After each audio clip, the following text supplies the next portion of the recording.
This is probably the coolest masonry building I've seen ever. Fireplaces are so cool and they're very large, and the cooking fireplaces, the way the flues are interacting, and to have both first floor rooms have a fireplace and the second floor rooms heated, it's pretty rare.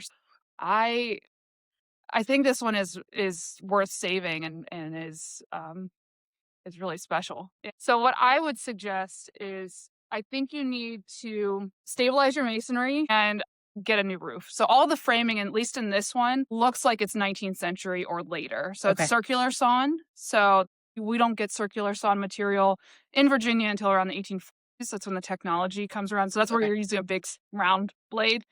The earlier stuff when it was built, it had pit sawn material. So that's where you have a guy in the pit and a guy above with a saw doing it by hand. I don't see any pit sawn material in the building right now, but these chimneys do look like they're rebuilt above the roof.